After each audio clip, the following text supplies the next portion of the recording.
Welcome to the Brown Bag, sponsored by the Bonner Center for Civic Engagement. I'm excited to see you all. We've got some great guests today. We have Eva Colen from Teach for America. We have Autumn Nabors, who's the chair of the board for Patrick Henry Patrick Henry School of Science and Arts, which is a charter school here in Richmond, Virginia. And to give you some context for their perspectives, the first question that we're going to ask is for each panelist to tell us a little bit about themselves. All right, so my name is Eva. I work for Teach for America, and I've actually been with Teach for America in a variety of different capacities for a really long time, actually starting as an intern my senior year of college. So I taught with the program and in Philadelphia, taught high school English, and earned my master's in urban education from the University of Pennsylvania at the same time. At the end of my 2-year commitment with Teach for America, I was sitting down with my principal, who was just an incredible man, a veteran of Philadelphia Public Schools, and just was racking my brain because I wasn't sure what I wanted to do next. I wanted to stay teaching, but I also thought there were other ways to get involved with leadership and education. And he was like, Eva, if you can go out and get other people to do this work and let people know about the challenges we face in urban education, please go do that. And so I spent the following 5 years working in recruitment for Teach for America, which ultimately brought me back home to Virginia. I'm from Norfolk originally. So for a few years, I oversaw all of our recruitment efforts across the state, plus our recruitment efforts in West Virginia. And then for the past couple years, I've been working on opening a new site for Teach for America in Virginia. And that has been kind of a long process that started in 2011, 2012, actually with policy changes that were ultimately passed in 2013. And then through another legislative cycle where we were able to receive some state funding to be able to accelerate a launch, and we're currently in the last phases of our launch in Richmond to be able to bring teachers here next year. So it's been a wild ride, a lot of informal policy work, and I've gotten to know the beast that is Virginia education landscape quite intimately over the past couple years.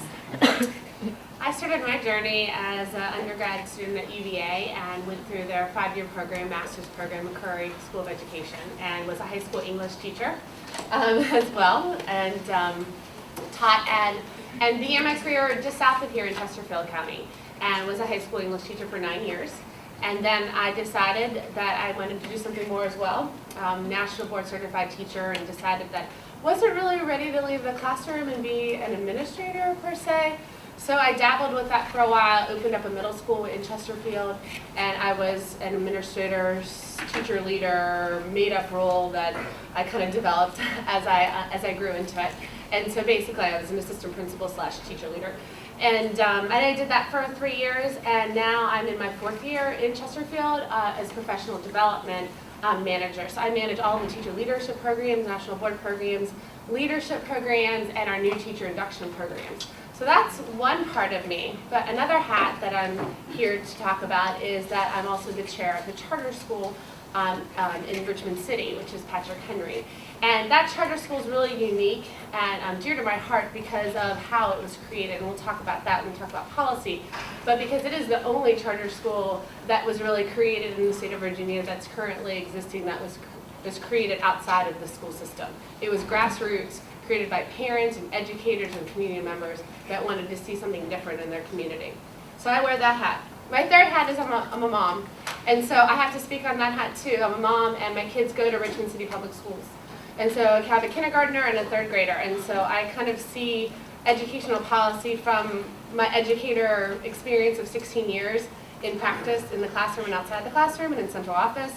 I see it from Patrick Henry, and I've learned a ton about policy that I had no idea about when I walked into the board 3 years ago. And I've learned a lot now that I'm learning some things as a parent. And then finally, I'm a doctoral candidate with Virginia Tech, and hopefully will graduate in May on educational policy. So that's a little bit about, and I will probably answer questions on many of those hats and not just one of them. Excellent. What Autumn didn't mention is that she is a spider. Oh, I am a spider too, I forgot. I am. Thank you. You're welcome. So I've got a couple questions prepared, but feel free to jump in whenever you want, whenever you move to do so. So the title of this brown bag is The Changing Landscapes of Virginia Education Policy, Local Impacts. What is education policy? You're getting your doctorate in this. I should be able to answer this, right? What it it's the principles that govern what we do, and we're governed by our Constitution. We're governed by our state policy, our legislation. We're governed by the DOE, and then we're governed by our local agencies, our school districts that we call here in Virginia. Yeah, and I think something just to add on to that that makes Virginia somewhat unique in the broader landscape of education policy in the U.S. is that basically when you look at it's just basic government, except like the various levels. So we've got federal, we've got state, and we've got municipal, which is our local government. And Virginia, as a commonwealth, and as back in the day with Jefferson's leadership, totally anti-federalist, we as a state hold a lot of protections separate from the federal government. So there is a federal Department of Education. Virginia's Constitution, which regulates, basically states that decisions about kids in a school district they have to be made by the school board of that school district. And so because we have that protection that allows what's called home rule around this, we have limited ties with a lot of federal programs, although we do have some regulation there too. So there's this interesting interplay of federal policy that's like existing way out here that kind of determines what a highly effective teacher is, like, you know, basically, yeah, if you get any money from the federal government. There are currently you might be hearing about state standards, Common Core state standards. Virginia is not participating in those because of this constitution that we have. And then you look at our state laws, which are set, you can either pursue a regulatory path, which is something where an agency like the DOE or the Board of Education can set in place, or a legislative path that actually changes state code, and that goes through the General Assembly. And then you've got local policy where you see the school board that might implement policies so long as they don't break laws that currently exist. So it's kind of like lots of different things going on, lots of conversations at a national scale about whether or not education should be housed at the state or at the federal government. Because when our Constitution was written way back when, education wasn't considered something that was critical to national defense and therefore was not covered by federal law. People would argue that now. So it's interesting to see how it all plays out in Virginia, because we're kind of different in that way. So in what ways is the landscape of Virginia education policy changing, and what impact does that change have in Metro Richmond? You want to talk about it? Why don't you start with them? So big picture, and because of my work with Teach for America, I've had the opportunity to kind of oversee changes and things that are happening in a lot of other states. And so what was once considered a very like blue Democrat push for some reforms and initiatives has now been really adopted by more conservative state leaders. So you see a lot of things that were in the early 90s, mid-90s considered like really progressive, now being embraced by like Louisiana and Tennessee, places where you wouldn't always assume you have like democratic control.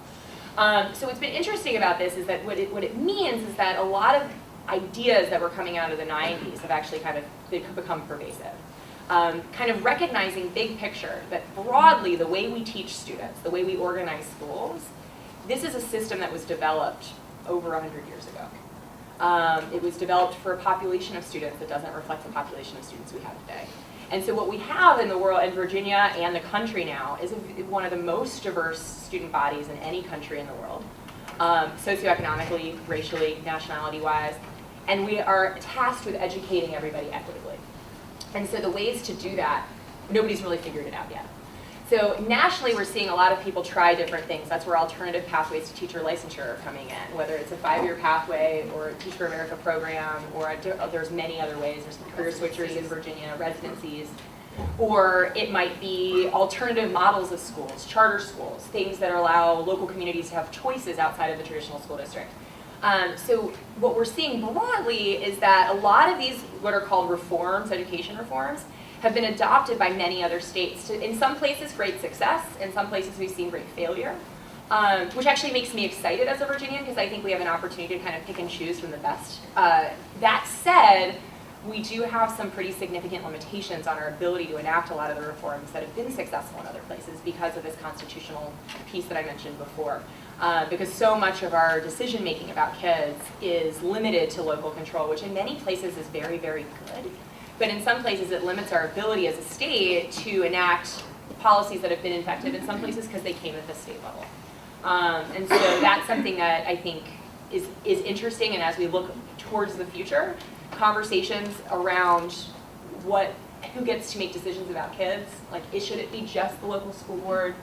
How do we select our local school board? In Richmond, we have an elected board. In other parts of the state, there are appointed boards. All of these things are kind of bubbling up because they can, in many cases, perhaps open the door to a lot of other reforms that are fundamentally good for kids, but we're being rightfully protective of that as well. Absolutely. And we'll see some of that in the charter school because our LEA is Richmond City Public Schools, and based on charter school policy in the state, one of the things that makes us a charter school is some independence with finances and with human resources. But because we're also tied to an LEA, we've had challenges. This is our 5th year in existence.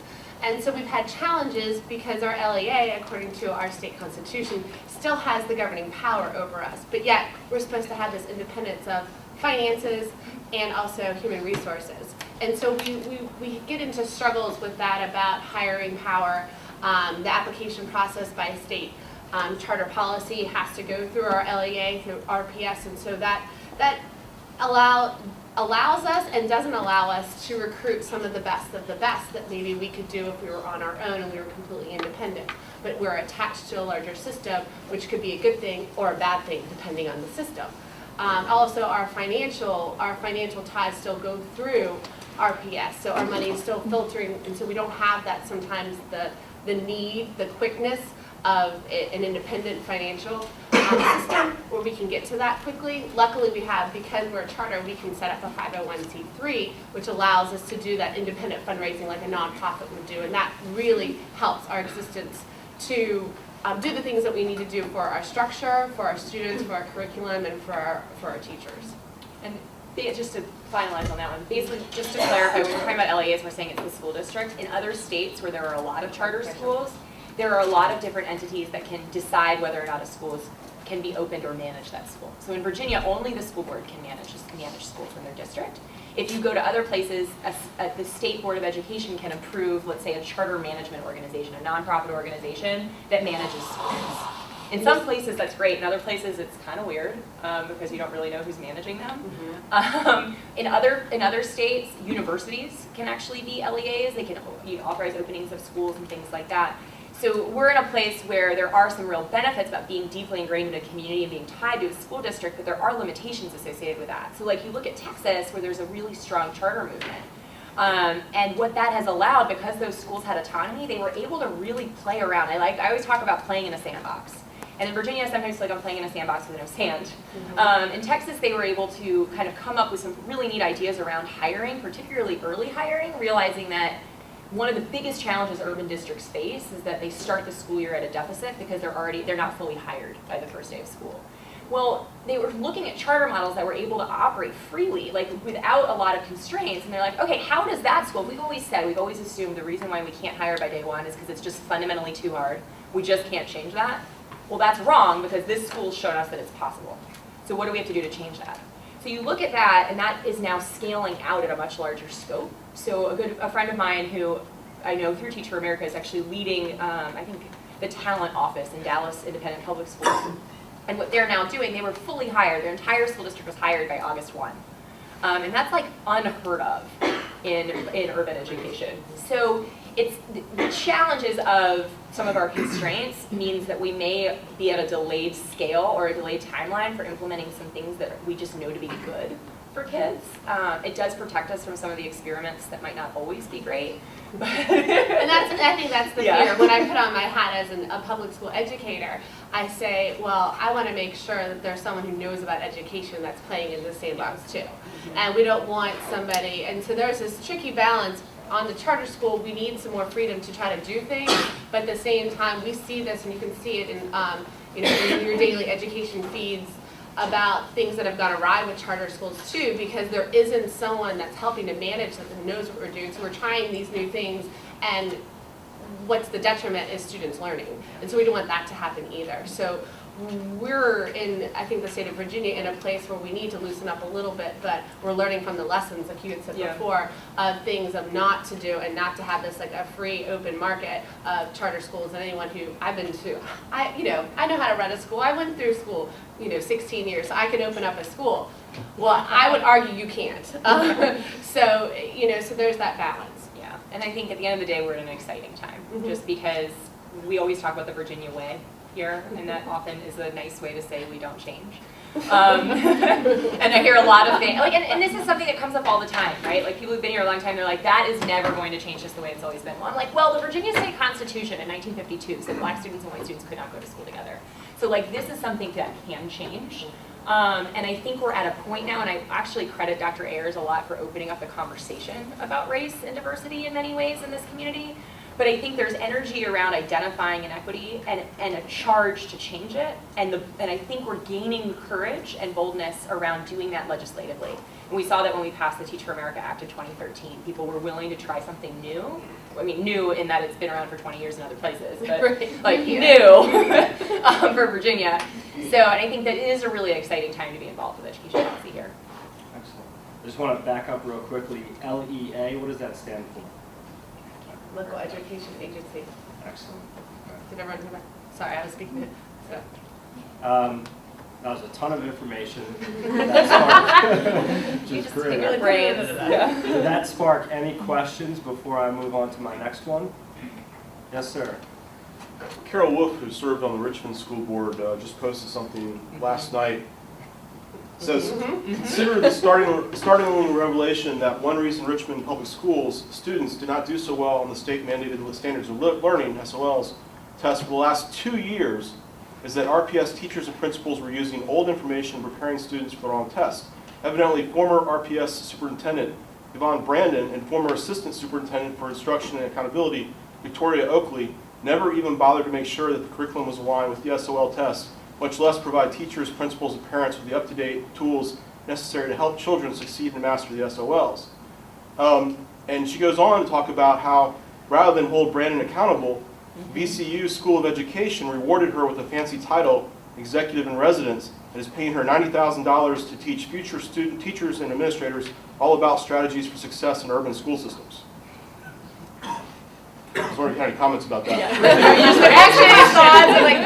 I think the prescription's our partner. No, so I think this is, okay, so when I talk about challenges in education, when people talk about Teach for America broadly, the initial perception for many people is like, oh, this is kind of a neat service idea. 2 years of teaching, great. The reality is, like with my organization specifically, we do train people to be teachers. The core of our work is to provide an alternative source of talent. It is founded in the idea and in the deep belief that we need to infuse districts at every level, I mean, and states, systems of education with new ideas and new approaches. I think the challenge in a lot of urban districts is that there's a human capital issue. Like, starting with teacher shortages. We have principal shortages happening right now, and how do you become a principal? You teach in the school system, and then you get to become a principal. So if we're scrambling, because if you listen to the WRAR station and you listen like after 11 p.m. on a Tuesday night, you might hear like an ad for new teacher candidates, which is probably not the most effective way to find people to lead our schools. And so you see that pattern go all the way up. So I think there's a big challenge in that we have a fairly insular system in urban education that's consistent. You look across states, so you see that. I think it means we have, I think the public frankly needs to be more engaged. I love Carol's blog for this reason, because I think she's incredibly good at like putting things in lay people terms that make sense. Because I think what I find fascinating about education is every single person, like the fundamental thing all humans do is learn, right? Like every person learns, everybody here has gone to school. But so many of us tend to keep our hands off when it comes to policy decisions and hiring and firing.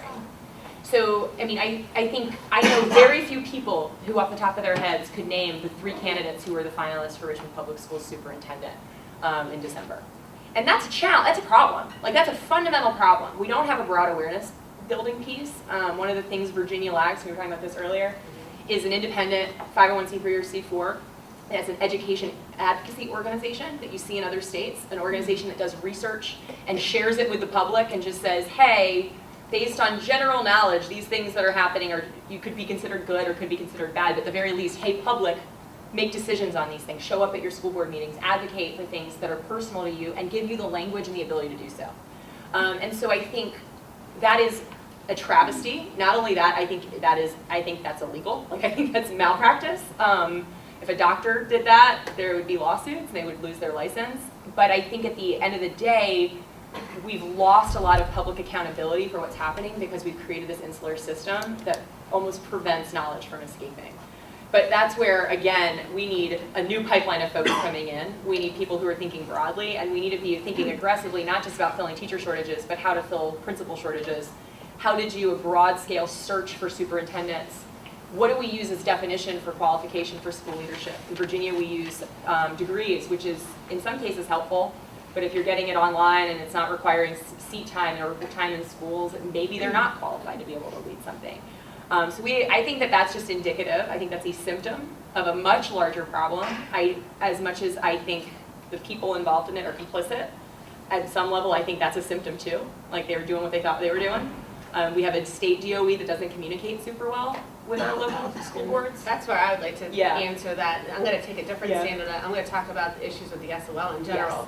Yes. And what she stated in that blog last night is indicative. It affects your urban school, but it affected everybody. And so we have SOLs and we have these new states, and yes, the standards are out there, but there are no resources for the teachers to be teaching to that. These teachers don't know what the test looks. There hasn't been a released one, so they have some ideas. So you're shooting this dart in the air, not knowing where to hit, and so you have a communication issue in Richmond City.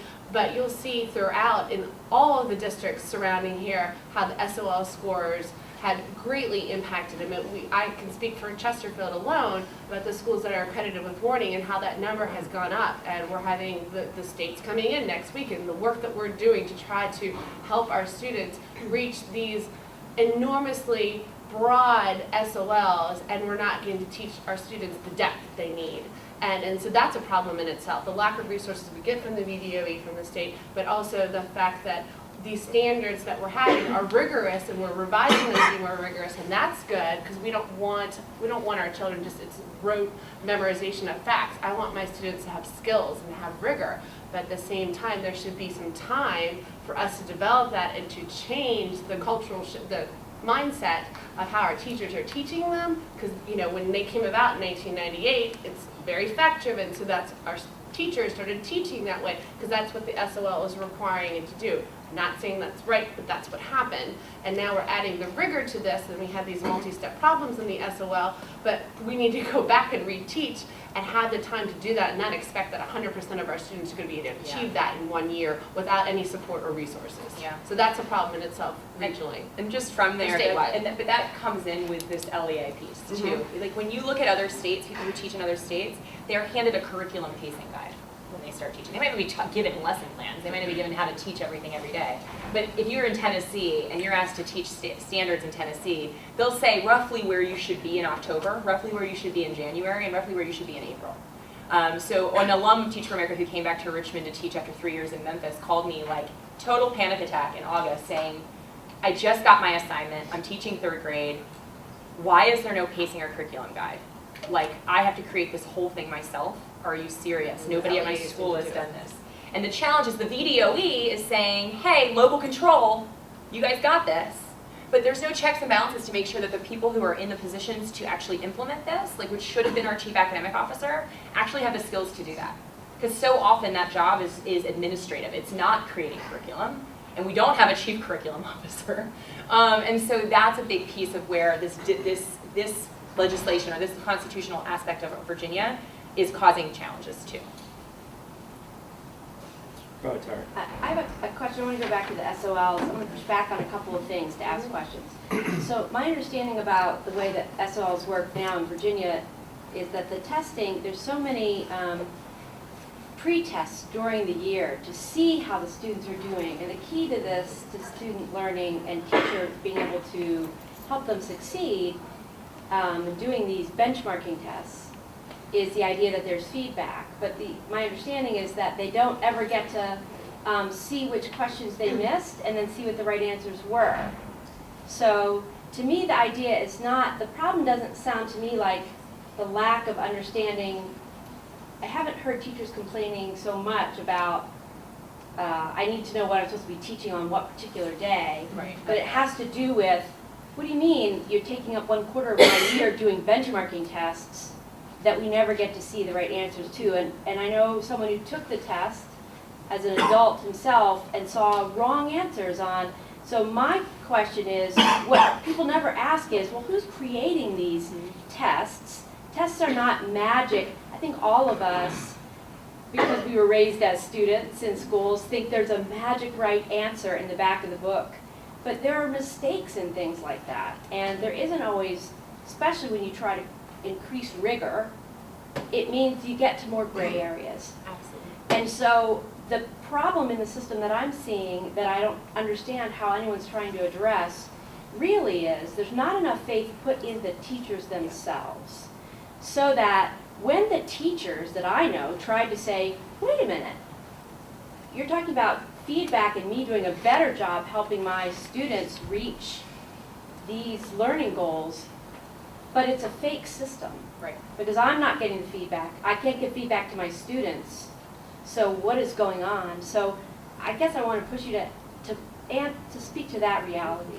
I think you're right on. I think and the issue is we've all had tests that we've taken at the end of that, whether it was a Stanford 9 years ago or Iowa testing. We've had testing before, and Regents in New York has been going on for 40 years, and you don't hear the commotion we have in Virginia, but part of it is not just the end of course test, it's the testing that's going on all year. And I'm a firm believer of formative assessments, and you always need to know where your students are, but these benchmark assessments, which are usually created within the LEA, so those are created within a school district, so the quality of them is dependent on the people that are leading that school district. Some local school districts do have you be able to see the feedback in the program, some do not. Sometimes it's even school by school. And so you have a lot of gray area there, and the fact that teachers are feeling like, all I'm doing is testing, when do I get to teach? And then when you're in a school that's accredited with Warney, you have more pressures to show your assessments, where a school that's not accredited with Warney and has a little bit of freedom, well, maybe they won't have to give the benchmarks. You can get waivers to be actually to waive the SOL if you're in a school but that's not the school district for RPS, and not with all the inequalities and the lack of resources that our students come to the school with in RPS. And so you have that challenge that all districts are facing, just multiplied at an urban school district like Richmond City. And when you think about what's being done, I can't articulate something specific, right, at this moment, but I will say I think that the first step, the fact that we now have a superintendent that's been in other states, is like, regardless of anything else, like that in and of itself, like having had conversations with Dr. Bedin, and him being like, because he was a school leader in Philadelphia when I was there teaching, and some of the conversations we've had are just like, yeah, this place is crazy. Like, this is a little weird. And Philadelphia is like notoriously mismanaged, right? So like to have that shared experience with a district leader is kind of scary on some levels, because I was young there and it still feels weird. But I think what I can say is that when I was teaching in Philadelphia, we had the Pennsylvania State Standardized Assessments, similar to our SOLs.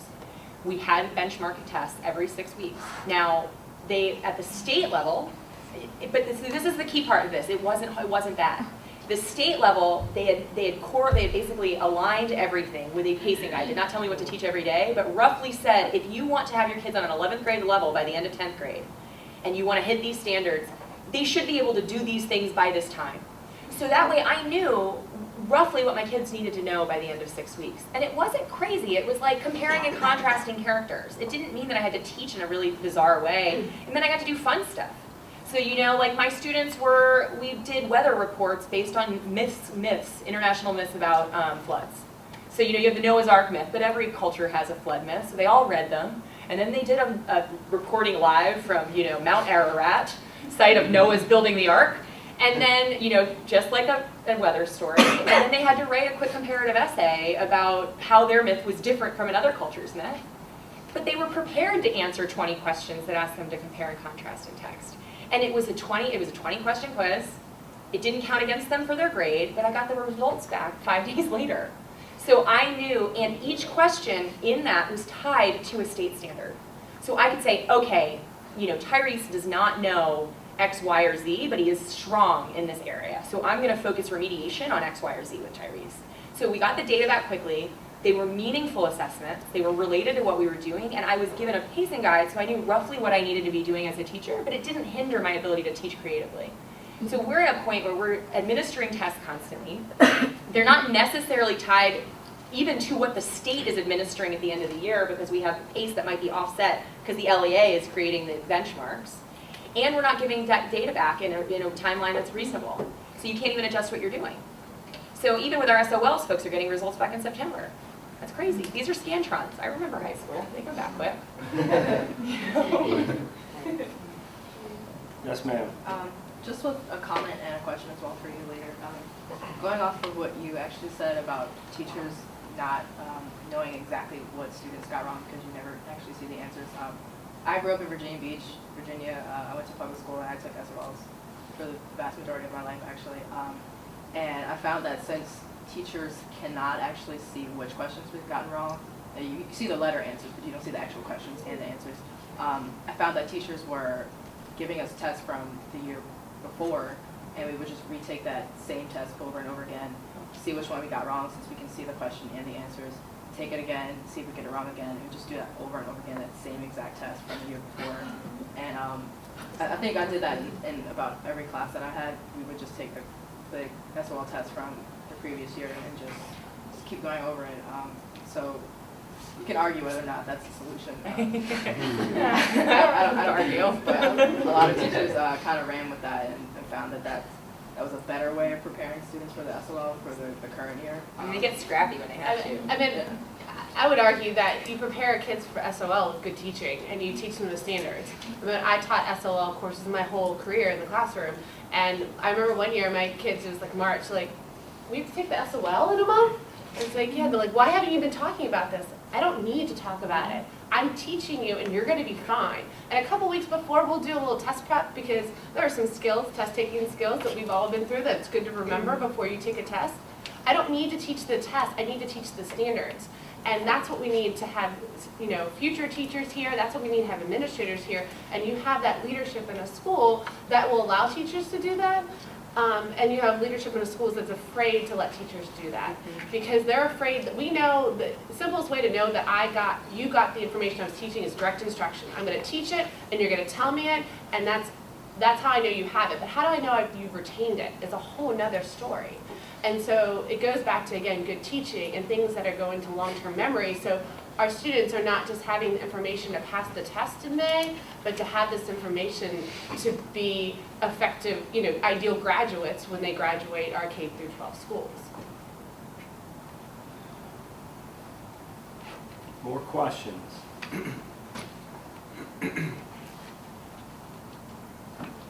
Okay, I've got one more. I'm afraid. So I want to personalize it a little bit for you two. So describe a recent experience where education policy or law greatly affected your work positively or negatively. Okay. All right, I'm going to talk about an SOL opt-out because this is affecting me on all of my hats. So as state policy is that you as a parent can waiver your students not to take the SOL. So as you know that as an educator, we know that our schools that are struggling with having high pass rates, the parents that tend to opt out are sometimes the students that would hopefully get the high scores to help the overall school. With the charter school hat, that charter is a 5-year charter. That's all our state allows is a 5-year charter. Our charter can be taken if our scores are not high enough, but yet we have very active parents who don't always believe in the power of SOLs for all the reasons we just talked about, and who are choosing as their parental right to opt out their students. As a parent, I have a 3rd grader. This will be the first year that my son can take the SOL.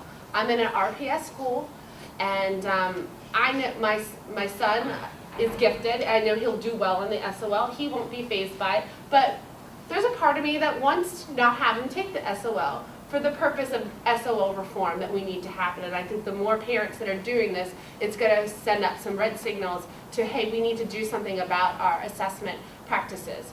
So it's a real struggle for me because as an educator, I know I want him to take the test because I want my school not to be in mourning. And I don't want the state to come over and take the school that my kids are going to because I love that school. And as on this charter school, at the school board, we worry we're going to have to do some real education to these parents, because the more that these parents are pulling themselves out and pulling their students out from taking the SOL might hinder our SOL scores, which could affect our school's existence. So this policy, because let me go back. When you opt out, that goes in as a 0, not as an omit. In the state reporting, it goes in as a 0. So, sorry, minor detail, I probably should have said that. So it goes in as a 0, so it's not like the student chose not to be there that day, not take it. The opt-out is a 0. So you can see how a 0 can affect greatly a school's report card that the VDOE states. So there's a lot of work trying to, there's some local organizations, there's a parent at Open High School in RPS who started RDA opt-out, and there's a website if you'd like to learn a little bit more about it. But a lot of other organizations around the state are starting to lobby for why can we have 2 different reporting? Can we have the reporting with all the students that just took it, and this as the number of students that just chose to opt out and not go in as a 0 in your overall score? So it's a real challenge, and it's catching speed. There's a lot of parents that are choosing to opt out because of this. And it's frustrating too, because what it's doing is distracting from the actual problem, right? So I think that, like, okay, fine, great, that gives parental opportunity, but really, we're still in a school system that doesn't give parents and families a lot of choices about where they can put their students in school. So instead, we're playing, it's like, you're playing with Legos rather than actually changing, like, the building. And I think, that was a really weird metaphor, sorry. Anyway, weird analogy, it's Friday. So, but what I think the challenge here is that it's giving something for people to rally around, which I think is excellent. Like I was saying earlier, we just don't have public awareness and advocacy happening here, but it's around the wrong thing. Like, standardized testing, when it's done well, is really important and really helpful. Because we have very few ways otherwise to identify whether or not students are getting an equitable education. But if we're, confusing the matter, or we're doing it badly, and then we're creating a way to we just don't have to do it, but the kids who are still going to be suffering the consequences from it are the ones who do experience it. Like, the parents who are opting out are the ones who are the most engaged and probably aren't working 3 or 4 jobs. They're the ones who can get to the school and have a conversation. And so what we're seeing is people, I'm very excited that people are mobilized around something. I want us to be at a place as a state where we have deep belief that we can change laws and not have to change execution of them. And so that's something where we're getting closer. That's when we talk about legislation that's benefited my work, that's where I have hope, because in 2013, the General Assembly unanimously passed a bill that allows Teach for America to be an alternative licensure pathway in the state of Virginia. Historically, we've had very restrictive licensure pathways in the state tied specifically to universities. So our alternative pathways were residencies tied to universities, or 1-year programs as master's programs tied to universities. And then we have a career switchers program where as long as you've done anything for 5 years, you're qualified to transition into this career switchers program, which is a good way to get people interested in something, but it's not very selective, and it doesn't provide a lot of support, and it can only exist in places where it's tied to like a community college or another school that's offering the classes. So it's not actually scalable statewide. So it was exciting to see legislation pass that we see elsewhere has done well. It allows power in the district, right? It's not the state telling people they have to hire Teach for America. It's just telling school districts they can. It's an option. Yeah, it's like they can choose to do that. But that's like one of those things where I'm like, okay, if people rally around something that they know to be good, we can do more than just change like execution of policy. We can actually change policy. So as much as the opt-out thing, I think that's just a perfect example of where we're like scrambling. People are finally getting energy around something, but we're going after the wrong problem. 9 minutes and you have 2 impassioned, experienced educators at your disposal. Yes, ma'am. I just have a question about the charter school movement in general and how you all view it. Do you view it more as like a way, like a gateway to implementing those types of policies in public schools, or do you see it as maybe like a long-term alternative to public school? If that makes sense. Oh. Well, they are public schools. So number one, that's the big thing that I always want to clarify for everybody. Charter schools are full public schools. They're accessible to anybody in the district, and they're not selective. So that's like step one. But I would say both. I also think they were started in the the first charter school was like in Minnesota in the late 70s. The design there was to create a laboratory, like to say, let's try new things that we can eventually scale. And I think in the 90s and 2000s, it's turned into like opportunity for the marketplace to have choice. And I think options are great, and that's why I want to be part of the charter school movement. I think, unfortunately, charter school in the state of Virginia is also deeply tied into politics. And that's one of the challenges I have found as you can't say I don't like politics and me in education because they're hand in hand, but at the same time, there's a political line in the state of Virginia for charter schools, and they are heavily supported by Republicans and not so much by Democrats. And I don't understand why we can't have choice and options and see that across the lines. And so that's one of the things that we are challenging with in the state of Virginia, is that it's really politically driven. I remember just talking to somebody and that I was on the charter school board, and I automatically it became a political discussion about where I stand on so many other issues. I'm like, no, I stand on educating kids. Yeah. That's where I stand. I stand on making sure that our kids in the city have different options, and we're trying different things in there, and there's some latitude to do that.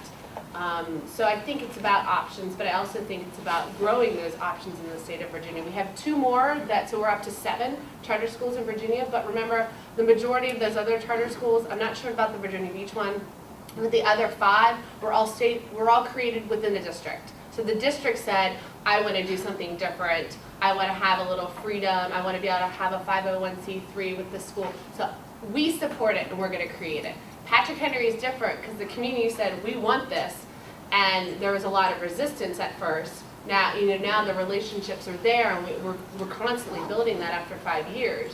But we were the only one that said, we want this, and we had to go to a school board and fight for it. Yeah. And our future with schools is going to be really interesting. We have in Virginia one of the highest proportions of homeschooling in the country, and we also have one of the highest proportions of private school to student ratios, which has a lot to do with in the late 50s and 60s when schools were closed due to desegregation. The governor actually granted waivers. So what's interesting is that the contemporary education reform debate often comes up with like waivers. What if we gave parents money to be able to send their kids to private school? Virginia, our history is so torrid that it's something that we don't like to talk about, because the last time we had waivers was when parents were given money to be able to go to private schools, and in Virginia, private schools could discriminate based on race and retain their tax-exempt status until the late 70s. So ultimately, the state was paying for people to go to private school to avoid integration. So we have like a very interesting history here, and when we think about school options, they do exist. It's just the people who are taking advantage of those options are people who have the ability and the privilege to do so. Homeschooling, if your parents are not college educated, that's going to have limited impact. And also, the state can come in and say that that child needs to be taken back to school. And likewise, virtual education is something that's coming up now. And we've got a lot of private schools that we've got to probably have conversations about too, but that's a separate case. We have time for one last question. I have a question about the Teach for America program. Do you think that if someone fully intends to serve the 2 years and then do something else, like go to med school or something like that, is it still worth it to? Yeah. Okay. So I'll say this on two scales. Like one, as a person who went through the program, I would never have done anything differently. I had every intent of like jumping into consulting and like doing all this other stuff that was really cool and sexy in 2006. That was making a lot of bit money and signing bonuses. But I got hooked, and I think that that's the tale of most Teach for America alumni. We have over 37,000 people who've done the program. Over 70% are working in education. Over 11,000 are classroom teachers. So about 5% of people come in saying they want to be teachers for the long term, or even saying that education is their preferred sector, but we're seeing people choose this as a permanent path. That said, our goal is to put ourselves into retirement, because we need to change the education system in the United States today. And right now, the people who are making decisions about public schools roundly have just not had public school experiences, particularly in high poverty communities. And so if this means that somebody goes to medical school after 2 years, now understanding the challenges of teaching in a community where there are no primary care facilities, and that if a child has a cold, they have to go to the ER, wait 4 hours, miss school, lose a day of income for the parent, that's going to change that person's trajectory in practicing medicine. And if we are at a point in our future where people in every single sector are thinking about the challenges and intersectionality of public school education, we're going to see a different future. So I think it's worth it on both sides. Like as the individual going through the experience, but I think in the longer term, when we think about what could happen if every doctor like understood the challenges of high poverty communities, we would not have the shortage of family practitioners as much as we do now. Like our priorities would look different. Autumn, Eva, do you all have any closing remarks, last comments you want to say to the audience? Get as engaged as possible. This stuff is weird. Google is really helpful. It is. Like half the time when I was going to like, you know, testify at the General Assembly, I'd be like Googling, you know, things. I'm like, I have no idea what promulgate means. And I was a classics major. So I think this stuff affects all of you. Like education affects literally every single person. Our tax dollars go to it. Your children, if you have them, will go through it. You're experiencing it right now. Get engaged. Like I think the biggest problem we have right now is lack of investment, or lack of investment just because of lack of understanding.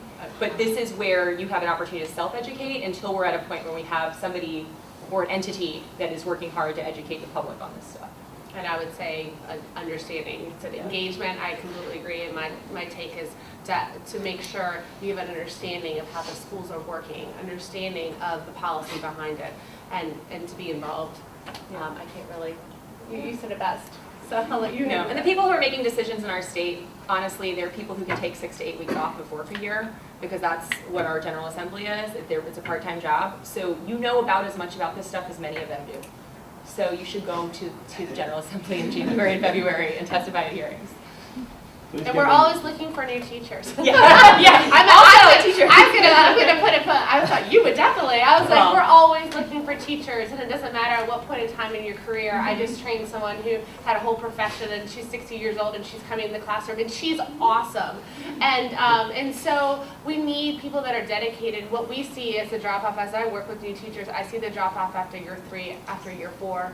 And so we're really trying to sustain the teacher leadership and for teachers to stay in the classroom and to feel fulfilled doing so. And so that takes resources and it takes money. I mean, the people are leaving because they're not making enough money, and that makes me sad, but I understand it. And so how do we change the resources, the financial resources that structure our education system? So. We'll give them a round of applause.